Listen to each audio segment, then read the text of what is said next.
The quicker we get it going, the quicker we'll get you home. So thanks for coming out. This meeting is to present to the public the progress so far on the on-project plan. The on-project plan is to align water supply and demand. There's a few folks I'd like to introduce before we get too far into this. We have Todd Kelstrom, Mayor of the City of Klamath Falls, Chip Massey, Chamber, right? Yes. Yes. So, Dan, anybody else we need to introduce? Greg Addington. Yeah, Greg Addington. He's the favorite name of the Herald and News. We're going to move pretty quickly through this. We don't want to have everybody die from PowerPoint here. So hopefully everybody picked up a copy of the PowerPoint slides. So we're not going to read every slide to you. If you have interest in something on that slide, be sure and read it. Please hold your questions to the end, and there'll be a question and answer period at the end. Another rule is everybody knows the Klamath adjudication has just come out. We are planning a public meeting later when our attorneys have finished evaluating what's in the adjudication. So we're not prepared to answer any adjudication questions tonight.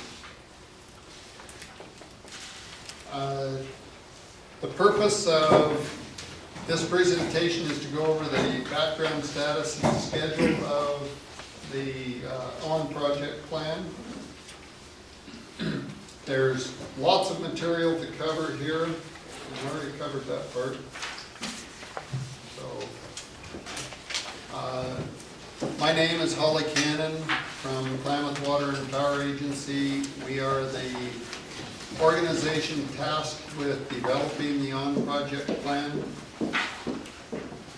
Greg Addington from the Klamath Water Users Association will be talking about how the on-project plan came to be, why we're doing it. So, Greg, why don't you, I need to introduce our consultant team. So, the on-project plan is being developed through consultants. Mark Van Camp of MBK Engineers is the project manager. He's got a team of other companies working with him. He's got Mark Olivers from CH2M Hill. And for each of these guys, there's another group of people behind them working also. Dan Keppen is our, what are you, Dan? You're our... It's me, I don't have anybody working behind me. Okay. Mark Deutschman of Houston Engineering is not here. Bill Ganong is legal counsel, as is Paul Simmons. So, Greg, could you talk about the background to the on-project plan and how it came to be? Yeah, so we get 2 minutes per slide is the allotment here, so you guys will be able to judge how that goes. So we're going to try to go quick. And just a couple things I want to say up front is that I think that there's a lot of information here, a lot of information. And some of it you may care about more than others, but we're trying to put it out there. We're trying to, show people what's going on. And I think the important thing here is that there's a lot of people, a lot of smart people working to try to figure out ways to make water supply work. We're focused here in the Klamath project, and what I was asked to talk about was why we're doing this process, how it came about. So for something like 5 or 6 years, we worked with a lot of other stakeholders up and down the Klamath River and negotiated a Klamath Basin Restoration Agreement. And I'm not here to plug it or give you a speech about that or anything like that. I'm just here to tell you that one of the things that did was, there would be a limit on diversions from the Klamath system at some point in the future should things move forward. And what we did is that we need a plan to figure out how to do that. Now, a couple of key points. One, that diversion limit never happens unless there's adequate funding for us to make this plan work. And the idea behind this plan is that there's no involuntary shortages to anyone who irrigates in the Klamath project. You either irrigate or you agree not to irrigate for, a price, I suppose. But here's the thing I want to say about the cost. This is not a put our hand out and ask for money. We'll take the water. That's always been our position. Keep the money and give us the water. The problem is, we haven't had that for the last decade or more, the last dozen years. So, this is me and the water users talking. If there's a shortage in water, there needs to be funding that goes with that. And it's, again, it's not because we want the funding, it's because there's a cost to not having the water. And so, this is part of that cost. How do we align the available supply, an amount that we negotiated that is significantly better, I would argue, than what we have today? And then, when there are shortages, how do we fill that gap? And that's what this is about. So this process, this never gets implemented unless there's the funding to do it. So that's an important point. Going through this process, the funding for this process, that we're able to bring on experts and people that know a lot about this stuff. People have worked on Klamath project issues for a decade or more than that. So we have good people working on this. I'm sure I'm over my 2 minutes. The other component that I should mention is one of the key things for us when we negotiated was that the Bureau of Reclamation or the National Marine Fisheries Service or the U.S. Fish and Wildlife Service is not figuring this plan out. The water users in the Klamath project are figuring this plan out. And that was a real key point, and you're going to hear more about who those people are, I think. So, going through this process makes us smarter. If it gets implemented at some point in the future, it's because there's the funding to implement it. That's how it happens. But going through it is not a waste of time, is the point I'm trying to make. So, and you'll see all that. So, thank you. Thanks, Greg. The question then is what area is affected by the on-project plan? It's those areas of the reclamation project that receive water from Upper Klamath Lake or the Klamath River. So this map shows the shaded area is the on-project plan area. That comprises approximately 15 irrigation district, drainage district, water delivery organizations. We have a on-project plan advisory committee, which is one representative from each of the water user organizations. And it's their job to review what we as the consultant team develop and give input as far as how the components of the plan affect the irrigation districts and the individual water users. So the goals and objectives of the on-project plan is to maintain long-term viability of the Klamath project, minimize reductions and avoid involuntary, uncompensated reductions in agriculture, equitable treatment, aligning water supply and demand depending on actual hydrologic conditions, minimize third-party impacts,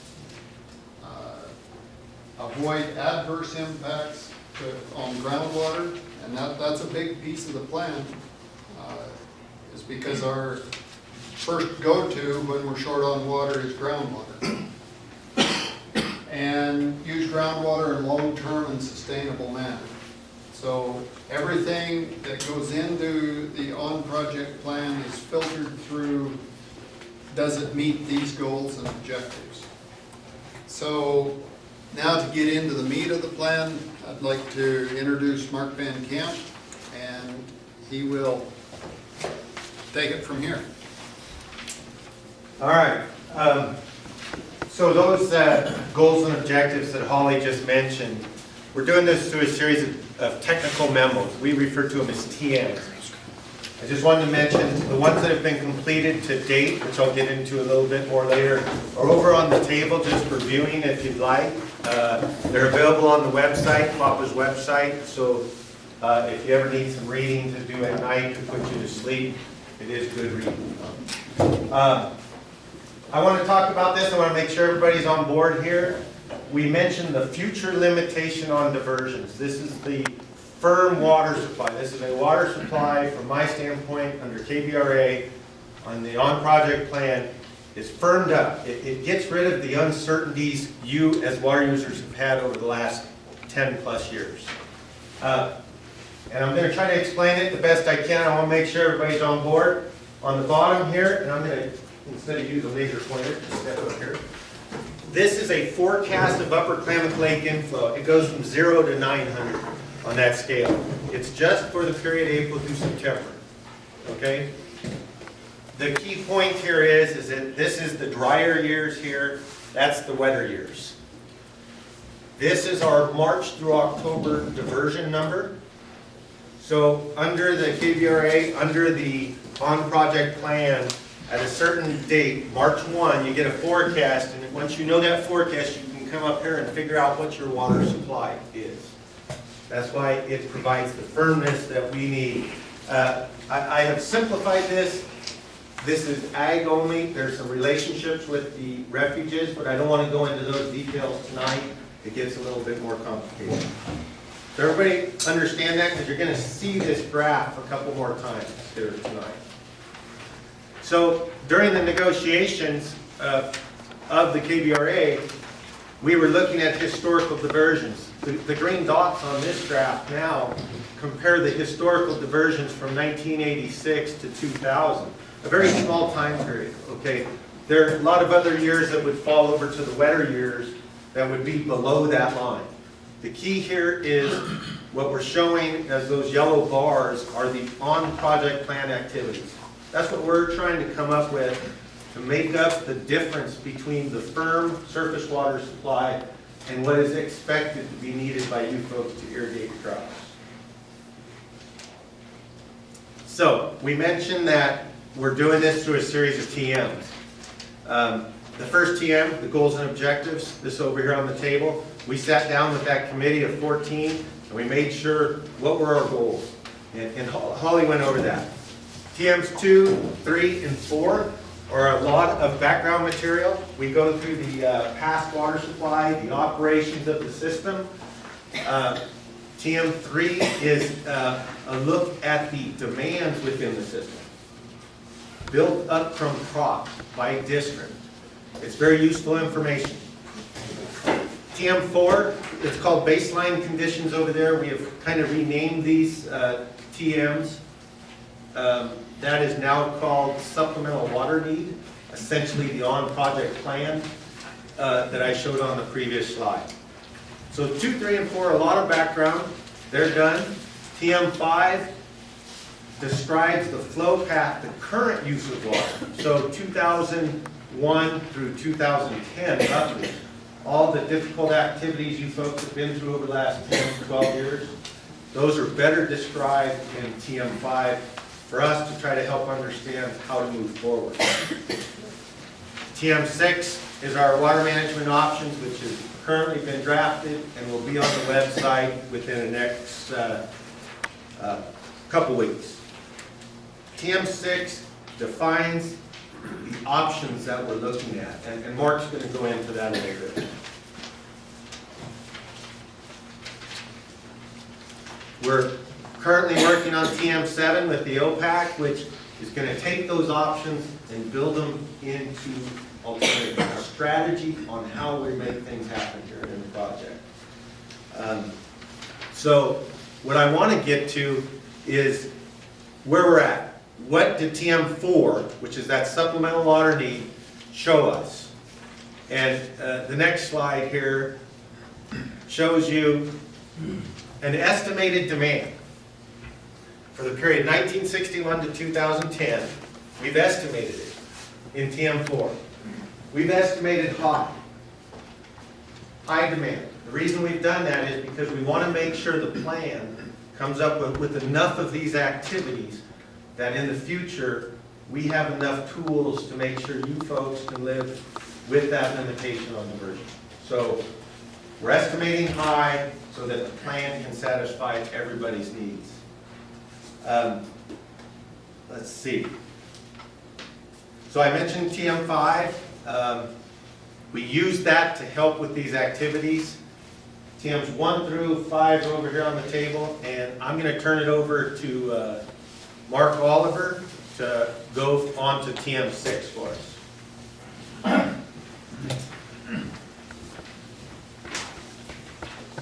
So as Mark mentioned, we're almost done with TM6 right now. TM6 is basically where we got to the point where we looked at what are the options to help us meet that supplemental water need.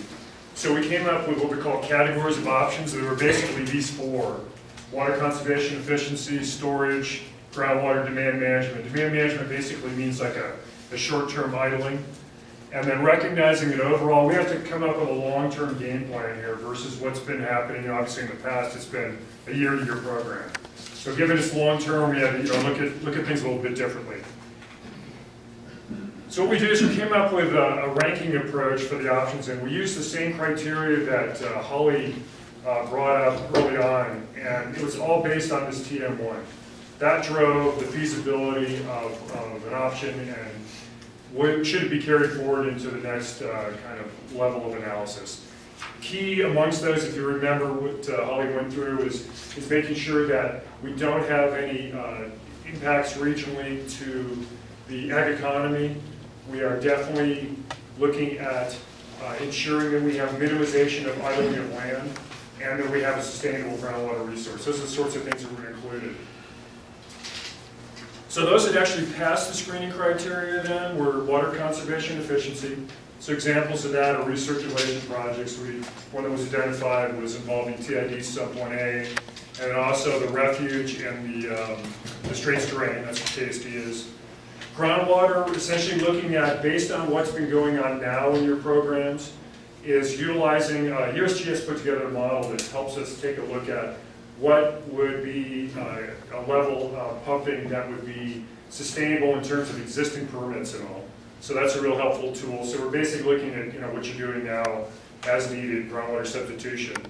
And then demand management, looking at it in the long term, when those years, and we think it's a minimum number of years, may not only be required, what all would be involved in that. So our evaluation of storage, which was something that we had on the table from the very beginning, was we looked at it, obviously it's an option to potentially increase supply. So what we did is we reviewed studies. There have been studies, I think as most of you know better than me, 60 years it's been looked at in this area. Among those are 2 key studies that Reclamation put together. I think Mark pointed this out before, but there are a number of studies over here. The big ones are these binders that folks want to take a look at. You can look at those. We can also get you copies. I know Holly can get you that. And like I mentioned, a lot of study on these various projects. So those reports contain 42 different projects that have been looked at. And like I mentioned, this is the potential for storage has been studied for years. So we took 23 of those options. This was based on what Reclamation came up with, a lot of discussions with them as well. We looked at the TM6. We also looked at case studies, and kind of the key case studies we looked at was Long Lake, which I think all of you are very familiar with, Drift Creek, which is in the Willamette Valley, and then Sites Reservoir, which is actually down in California. Just real briefly on those, Sites Reservoir, we, CH2M Hill, have been involved in looking at since the 60s, since I was born. Still in the process of trying to move that forward. It's a great project, but it's difficult. The Long Lake project, again, as talked about in the binders there, has been looked at by Reclamation, but the cost which we'll go into a little bit, for that are very high, and I can go into a little bit more detail. And then the Drift Creek project in the Willamette Valley has gotten a little bit of traction, but again, it's just difficult to get these sorts of projects going. And the reason for that really, as far as what we looked at in the OPP, was, number one, there's minimal water available to actually store, and that's based on what's called water availability analysis that the state does. So even though there's a bunch of water sitting in the lake, there's very little of it that could actually be used, and even more so because of the order of determination. So we kind of that issue right off the bat. It's a very complex regulatory process, very painful environmental process, coordination with agencies, public concerns for a storage project. It just, it takes a lot to get through that process. Another key thing for the OPP is we by definition have to have this implemented and done by 2022. And so for these larger projects, to get that in place and have it be viable, didn't work for our schedule. And then the high cost, I've kind of alluded to this before, but Long Lake, when Reclamations looked at that, they thought it was low end was about 500 million and upper end was about 2.5 billion. So that wasn't fitting in very well with the OPP in terms of, like I mentioned, the cost side of it as well as our time frame. But that being said, not that those projects don't have a lot of merit, not that they shouldn't be further evaluated and pursued. The funding is going to be a challenge, no question, particularly given Reclamation is in a mode now where they look at the benefit cost ratio and it's extremely low for them, so they're not looking to move that forward. Not to say it couldn't be done, but funding will be difficult and then partners have to be found. So again, OPP is saying those should probably be looked at. They have merit, but for our particular process, they wouldn't help us in the time frame that we need and for the money that would be made available. So in terms of how the options will be implemented, this is, again, Mark went through this a couple times, and this is a key thing, that the actual limitation on diversion is shown, and this here, like Mark showed in the other slide, this is what we call a supplemental water need in some years. So that's what these options are all about. This next slide here, what this is showing then is we looked at basically a 50-year period of record starting at about 61. That's along the bottom, these are all the different years. Along this axis is the actual quantity of water. So what this is meant to show is we showed an example, given the options we're carrying forward. We said, well, if we did some water conservation efficiency, big chunk of groundwater, because we all, in working with USGS, if everyone's in agreement, that is definitely a good sustainable resource as long as it's in a quantity that all are okay with. And then demand management kind of only comes into play in a couple of years. So kind of summing that up, about half of that period could be taken care of. Either there's no shortage at all, those are kind of these years here, or water conservation efficiency could take care of that for half that period. Assuming that what happened in the past goes forward, 50% of the time it's covered. Some of that water conservation efficiency is actually in place right now, where some of it is actually proposed as part of the plan. Then overall, about another half of that for that entire period could be handled by groundwater in a quantity. The way we've shown it here, that's about 50,000 acre feet. That's a number that's kind of getting thrown around. There's a range kind of up and down on that, but that's a number that USGS feels pretty comfortable, and so does the state, that's a quantity that could be used. Looking again at the past, about half of the period then could be handled using groundwater, and in most of that period even it's probably less than 20,000 acre feet. And then it's only in 3 years out of the 50 where we've identified, again using this example, that you have to take a demand management action.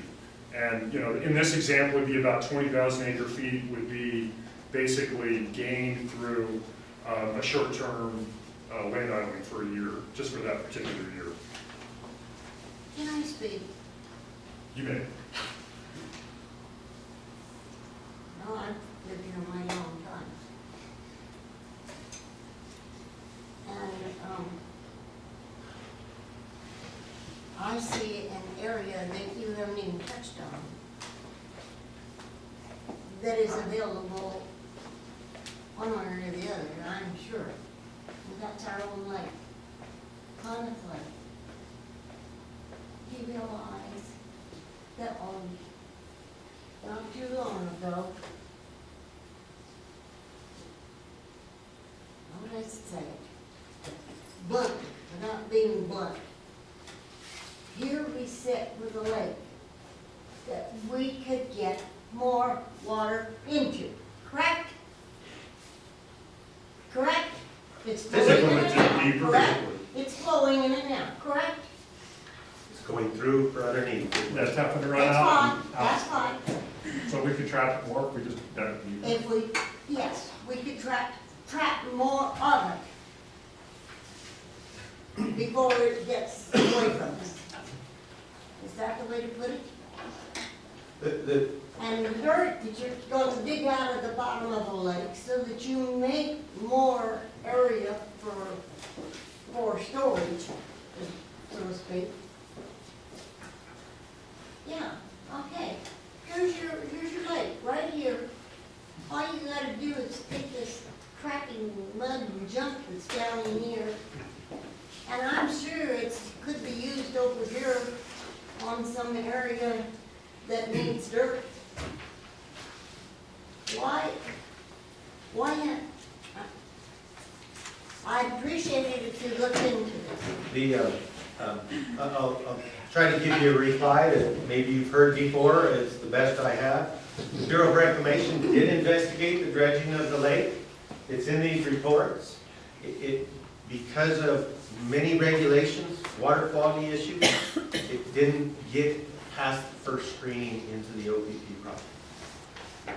So here we are, fighting Bureau of Reclamation. That's what it amounts Well, they were investigating this opportunity with all the other regulatory constraints that go along with trying to dredge the lake. So it has been investigated. There's a lot of details in those reports that I think I can help point you to. And if you'd like me to send you that material, I'd be happy to, if that would be helpful.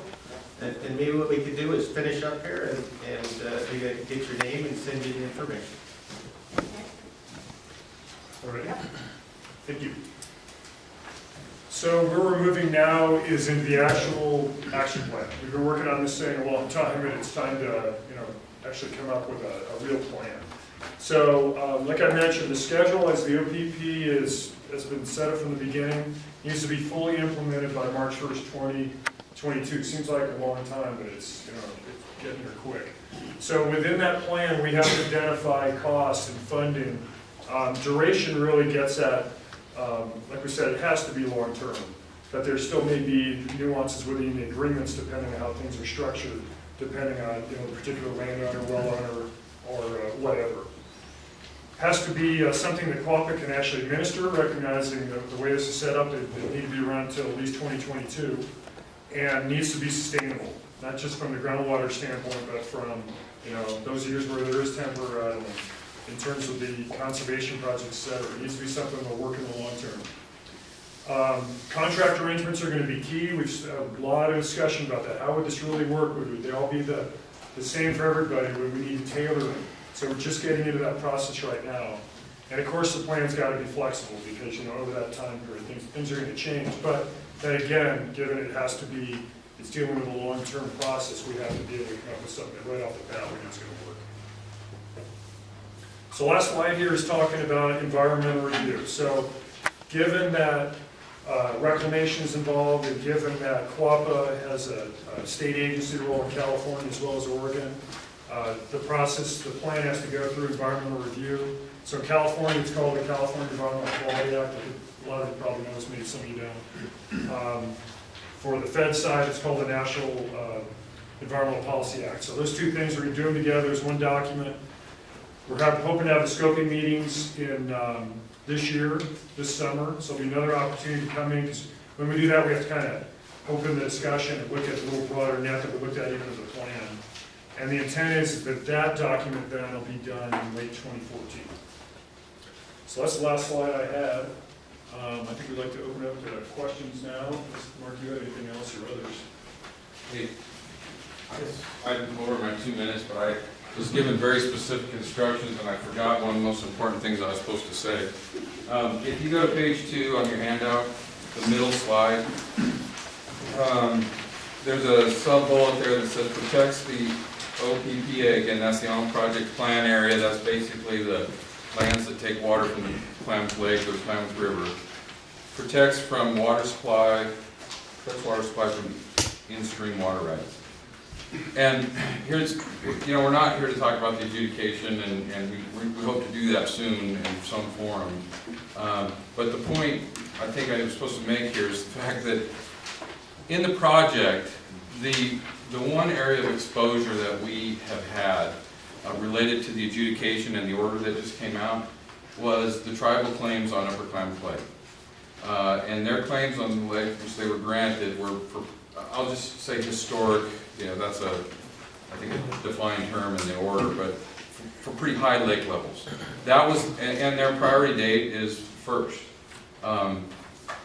Because of this whole process, and again, the KBRA and how it affects its plan, that's the one area of liability that the project irrigators had in the adjudication, and we dealt with that in a stipulated settlement agreement as part of the KBRA, but it's a filed order with the state, went through that process, it's in the order of determination, and it basically provides a no-call agreement for anything prior to 1908 on Upper Klamath Lake.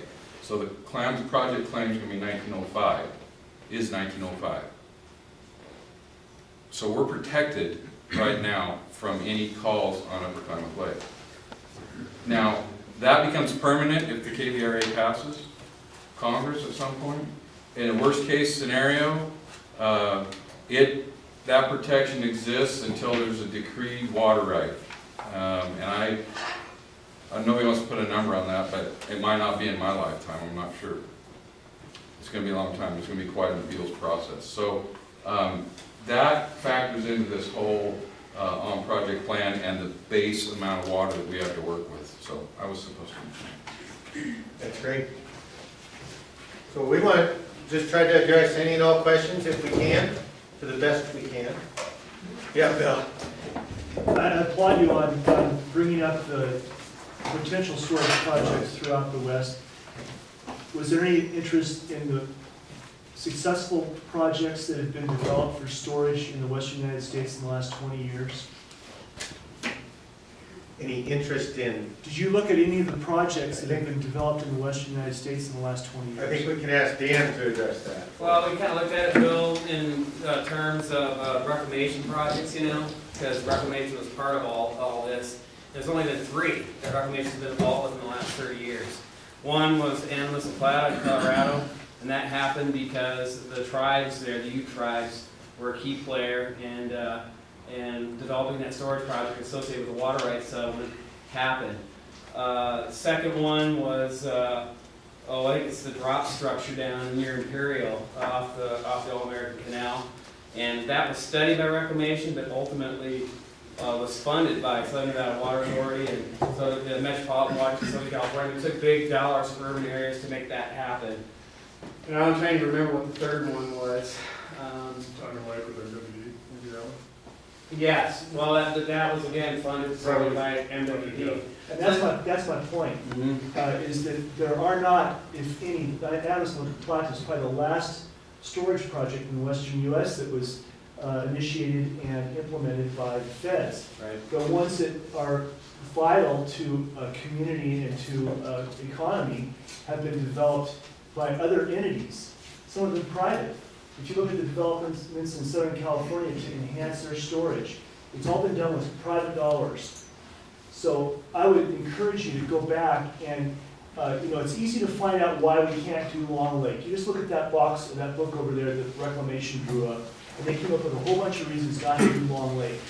And instead of approaching it from the reasons we can't get it done, come up with an approach that gives some alternatives on how it can happen. And it may not include the federal government. Obviously, the whole issue with how much water is available and the state of Oregon and their initiatives with storage throughout the state is important. But believe me, the whole issue of storage is starting to get more attention in the western United States. So don't forget about it. That's my encouragement. Bill, can I just address that? Because first of all, the OPP funds are federal funds to be used. Second, the water availability, together with the current order of determination, shows most likely there will be limited, if any, water available to store because of that analysis. And third, the opportunity to get it done in the time frame, even if it's private dollars, by 2022 is very unlikely from our collective experience. So for the purpose of the OPP, we need to move forward in a timely manner. And that's why the last bullet on the storage says, it's a good idea. If it can happen, great.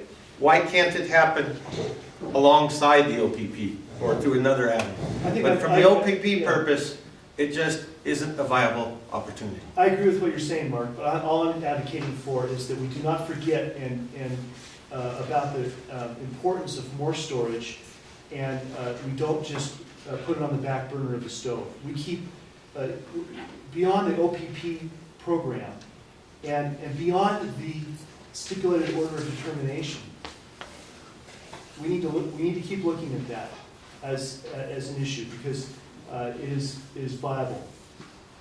And they've been looked at. I applaud those that want to keep looking at them. They should. But there's a definition for keep doing something and keep coming up with the same result. So for the purpose of OPP, I agree it should continue. Others should continue looking at them, but for the OPP, we need to move. Yeah, Bill, I think, the other thing to add is, not to, again, sound like we're the naysayers, but, when you look at, like you mentioned, and we just went through the examples, the projects that have happened were funded by the big boys in Southern California that could afford to do it. And that's, obviously the challenge up here is trying to find an entity that's willing to pay that much money to fund it, Well, believe me, just sitting here, the time we spent here, the value of our water's gone up. Sure.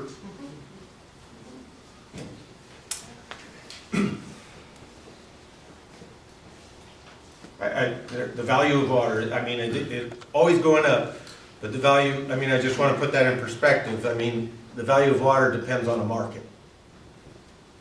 So, other questions? Yes, Gary? So I read in the paper that we have vast underground storage possibilities here. What do you say about that? I think Recharge, I assume. many of those studies, part of those storage projects include the aquifer storage and recovery projects. So they have been looked at in those reports, and some of them did reach the initial screening as part of the OPP evaluation that's in TM6. So we tried to take a harder look at them. We worked with Pete Lawson from CH2M Hills, groundwater hydrologist, and Marshall Gannett from the USGS, and they're very questionable on those projects. So along the same reasons for the other storage projects, it's very complicated, and for the same reasons don't pass the test to be proceeded with the OPP. And I'd like to add to that, the paper, whoever was quoted in the paper said no permits were required. First of all, there has to be water availability, which takes a permit from the Water Resources Department. Then the water quality has to be such that, there's several layers of bureaucracy that have to approve even the quality of water that's put into the ground. So whoever was quoted in the newspaper didn't know very much about the subject. Yeah, it's not only just permitting, but the cost to treat that water so that the state will allow it to be recharged is pretty high. Again, it would depend on the source. You'd have to get, the cleaner the water, the less the cost. And, there's not a whole lot of sources of water that's just going to be ready to recharge in the basin. So that just, the cost is the regulatory side of it. Where's the water being recharged from now? A lot of it's in the drains. In the Correct. drain. A lot of it's applied surface water for irrigation. That's right.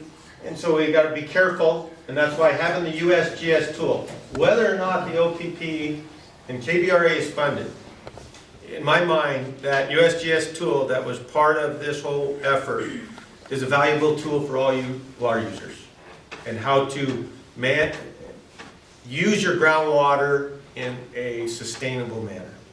So if nothing else comes out of this, that knowledge from that groundwater tool, I think, is very valuable for you. Something I'd like to point out about the sustainability of groundwater pumping. The wells within the on-project plan area probably have a capability of pumping 200,000 acre-feet of water a year. What USGS is, if we could put it to a one-liner of what's sustainable, it's at 40 to 60,000 acre-feet per year. So, to just build on that, 2010, when water supplies were significantly cut back and you had water bank activities approximating the need to meet your demand, you had water bank activities of 180,000 maybe, 100,000 acre feet of groundwater pumping, which was not a good thing to do, but it should recover. You had idled lands of approximately 80,000 acre feet of idled lands.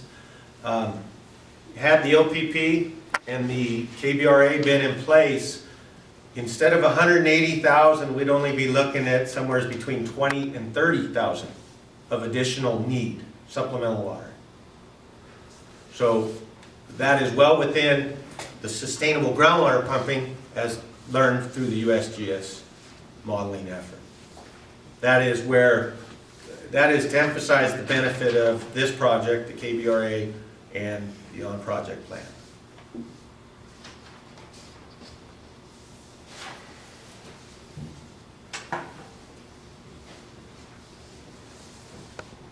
We had a lot more time allocated for questions. Bill? I'm not trying to be critical of your progress. I compliment you on what you've done, Mark, and I'm sorry if I came across as being critical. Another aspect to our watershed that's important is our forest.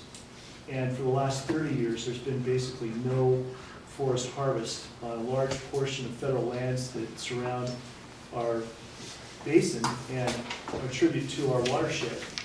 Have you, anywhere in this plan, had any dialogue in regards to recommendations for the future years? I know there again, you can say, well, the National Forest is never going to see another tree cut off that will be meaningful towards increasing our watershed outflow. But is there anything in the document that says, here are some recommendations for our managers of the federal lands in the basin that would substantially yield more water into the watershed? I know it was discussed early on at some of the OPAC meetings, but it has not been investigated further through the on-project plan, to my understanding. Is the on-project plan an opportunity to come up with a list of recommendations that could be reviewed and presented in the future? It's a possibility if I had direction maybe from the OPAC that it was a viable opportunity. Hey, I mean, Bill, maybe, I think what you're saying is right, and I think, just what occurs to me is maybe that's a policy level issue, and maybe that's something that, for example, the Klamath Water Users Association be looking more at some of the data about that. And, we're the ones that are going to DC and talking about policymakers and stuff, and that might be something that's more appropriate in our basket. Well, if you had it in the on-project plan, you could put it in your toolbox. Say, you spent this money to come up with this plan, and you identified some potential that in the short period of time this plan is addressing is not practical, but in our lifetimes it is practical. And I think that I put the whole issue of storage in that same category. The point, though, with the on-project plan or with any of this stuff that folks want to be critical about, and I'm not saying being critical, I'm saying as irrigators in the Klamath project, if you've irrigated in the last 4 years, it's because a lot of things have gone right. A lot of hard work and heavy lifting from a lot of people have made that happen. And there's a better way to do this than the year-to-year kind of how much water do we have? Well, we know in October how much water we have for the season. Right. Yeah. There's a better way to do it, and we're trying to get to that point.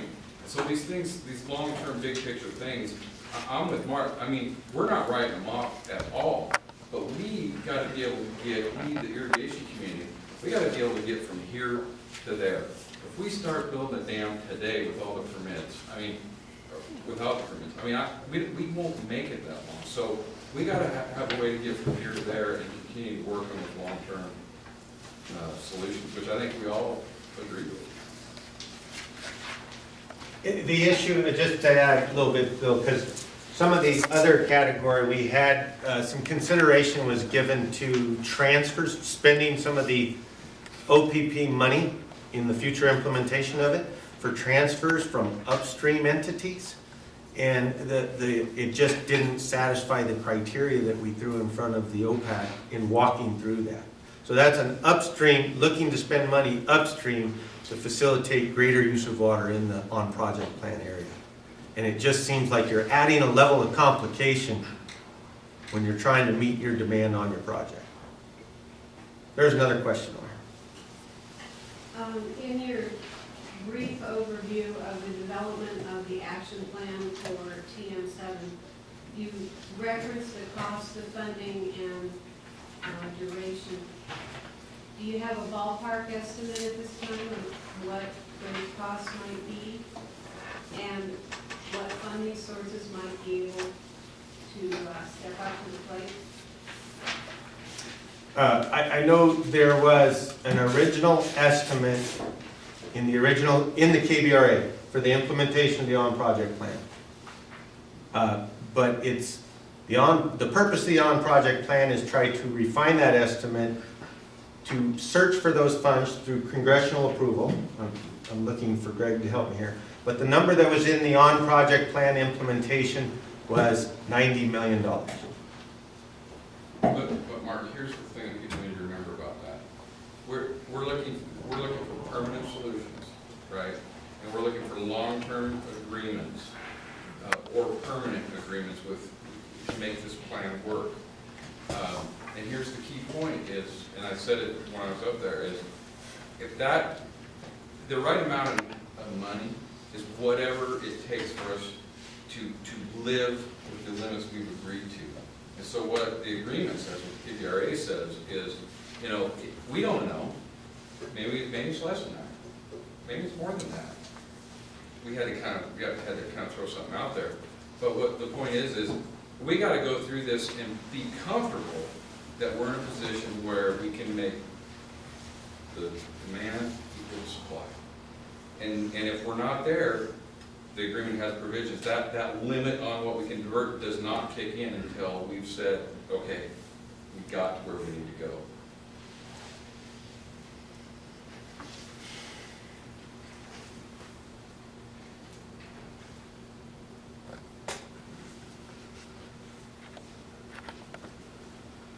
No more?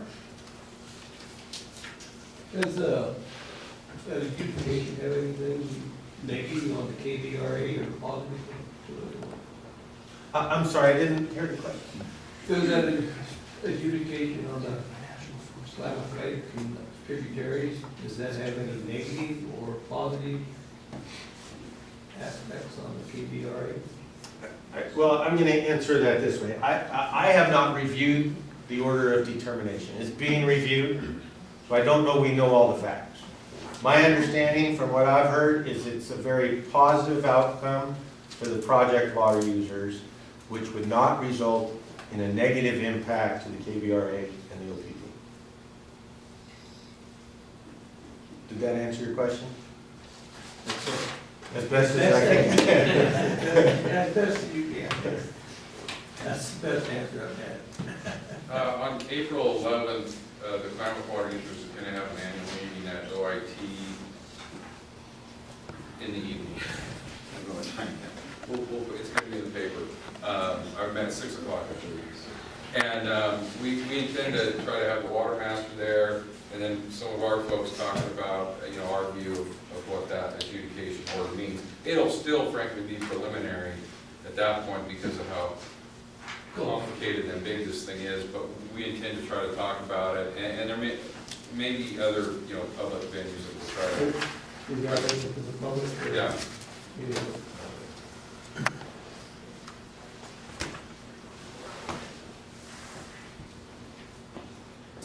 Yeah. A lot of information on the website. I've got a comment that happened back before 1977 as far as the dam goes. We used to live in northern Douglas County, a little town, Drain wanted to build a reservoir for city water. And the Corps of Engineers came in and it was a 50-50 proposition. And the Corps came up with a $600,000 price tag. Drain says we don't have that much money, we don't have 300,000, so we'll scrap it. So Corps of Engineers took off. Woolly Logging, which is also Smith River Lumber, and Drain Plywood, which is a major employee in the area there. They donated equipment, the city of Drain bought some heavy equipment, and when they got through building the reservoir and sold off their city-bought equipment, they built it for less than $150,000, less than a fourth of what it was estimated to be. Of course, now you got a lot more hoops to jump through, regulations and stuff, but than they did then. But that was something that I know happens. That's all. Still standing? Huh? Still standing? Yeah. Okay, good, just thought I'd ask. And once in a while, somebody sneaks in. They're not supposed to be in there. Yeah, some of those things might not take place today. Yeah.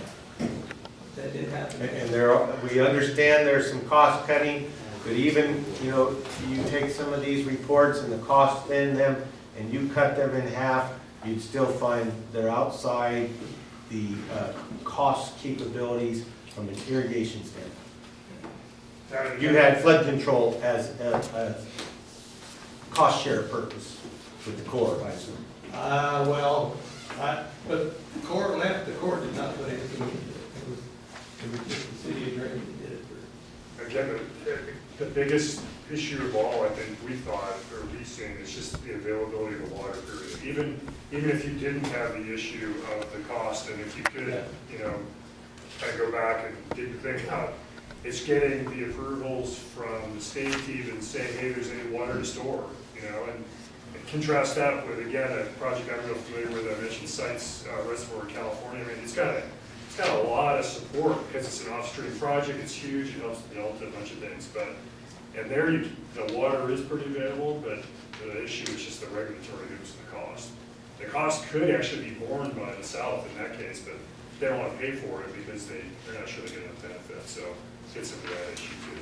I don't remember the year, several years back, we had rain, and we had a lot of snow, and we had a warm lake and a big snow melt, whatever, thick lake with 10,000 cubic feet a second going down the Klamath Canyon.